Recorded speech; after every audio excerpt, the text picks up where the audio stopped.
Hi everyone, welcome to this week's video. I'm Marissa Roberts from beautifulyorganised.com.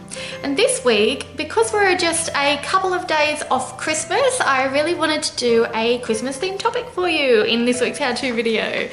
I've had a few emails come in from mums who are feeling quite stressed in the lead up to Christmas. I mean, they're on top of things, you know, Christmas shopping is done, gift wrapping is done, cards are out. So technically they're on track with Christmas, but what they're feeling quite overwhelmed and frazzled and it got me thinking, you know, as much as we love this time of year, it can bring with it a lot of stress.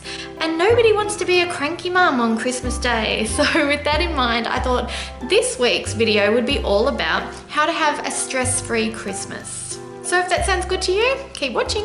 Okay, so mums, I get where you're coming from. There is a lot on your plate around Christmas time because not only are you adding Christmassy chores and Christmas organising and Christmas to-dos to your list, but you're also still having to do every single thing that you normally have to juggle on a day-to-day basis. And for those of you who have kids in school is now finished, so you've got the little ones home as well. So I sat down and I thought, you know what? I had a few main points that really helped me get through Christmas and make it a real stress-free, enjoyable time like it's meant to be. I mean, Christmas is really supposed to be relaxing and all about family and good times. And I really want to help anybody else who is struggling out there. I want to help you get to that relaxed Christmas day that you've been dreaming of. So I've come up with 5 points that are going to help you out, and I've made them really easy for you to remember. So if you want to have a stress-free Christmas this year, all you have to do is think Santa. Let's have a look at that letter by letter and I'll show you exactly what I mean. So the letter S stands for strategy. Those of you who have done my workshops before know when I talk strategy, I mean what is your if-then plan. When you cover this technique in a workshop with me, I usually ask my participants to think of all of the things that could go wrong in a stressful situation that they're thinking about. So in this example, Christmas Day, what could go wrong? What could stress you out? All you have to do is grab a piece of paper and write down everything you can think of that's contributing to your stress at Christmas. Things that might go wrong on the day that would make things difficult for you. Okay, once that's done, you just think to yourself, okay, if that happens, then this is how I'm going to handle it. Being able to sit down and think about this before it actually occurs frees up your mental space so that you can be calm and confident in the moment should it happen. So if this is something that would help you out, I want you to press pause right now, go and grab a piece of paper, jot down everything that is worrying you that could go wrong on Christmas Day, and then come up with your if-then scenario for it. If this does happen, then I'm going to do this to handle it. Once that's done, just pop that little piece of paper in your wallet or your purse and you've got it with you on the day should something go wrong. The A is for atmosphere.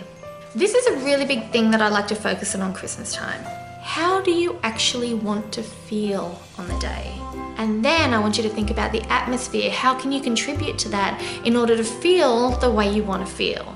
For example, if you want to feel calm and relaxed on Christmas morning, then think fresh air. Think pottering about in the kitchen, enjoying the smell of your beautiful morning coffee.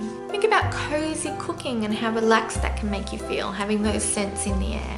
What about some calm, beautiful Christmas carols that really contribute to a relaxed, content feeling rather than a jazzed up party version of Christmas? Or maybe even just waking up an hour earlier than you thought you would so that you have a slow, unhurried morning routine on Christmas Day. The letter N is for nourish.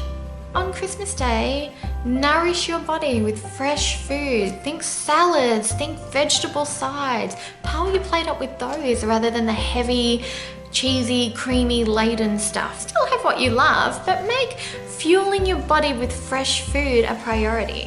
Swap out every second drink you have with a tall glass of water, room temperature, iced, however you take it.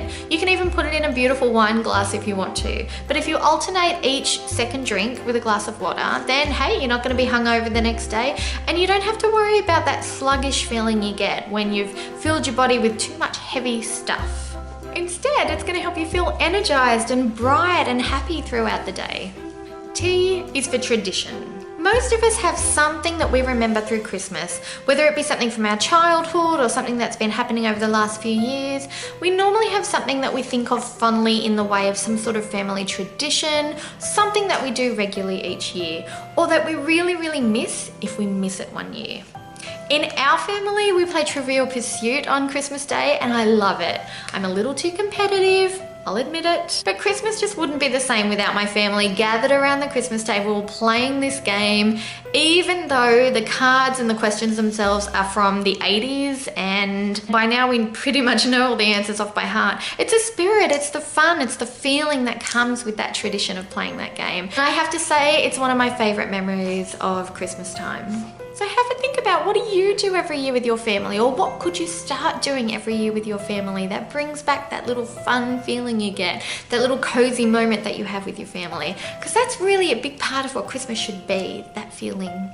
And the letter A is for allow. This is where I'm really gonna say, guys, allow time for you on Christmas Day. Even though you're busy, even though the kids are contributing to a chaotic morning in your home, you deserve some time for you. Take a long bath, have a nap, sit over your morning tea with a magazine or the paper or whatever you want. Take your time. You are the key to making this work. Your family is going to take their lead from you. So how do you want to feel? Do you want to rush around all morning, or do you want to show your kids that it's important to treat yourself as well and take some time just for you? You might even decide that having time for you on Christmas Day is calling it a night earlier, coming home an hour earlier than you planned to, and just enjoying a nice relaxed evening or an early bedtime with your new book that you got for Christmas to read. Whatever's going to make you relaxed and happy, you've got to allow yourself the opportunity to enjoy that on Christmas Day. And those are my 5 tips on how to have a stress-free Christmas. I hope that they've given you some great ideas to go with that will help you out on Christmas Day and make it a really enjoyable day for you and the rest of your family. So I want to say a big Merry Christmas to all of you, and thank you for all of the support that you've given me this year in doing my weekly videos. You know, your comments have just been so lovely and you've given me some great ideas as well. I have just really enjoyed popping onto your screen once a week this year, and I hope to do more of that in 2015. So thank you for a really wonderful year and have a very Merry Christmas, guys. I will see you in the next video, but in the meantime, you enjoy the holiday season with your family and I will see you very soon. Bye.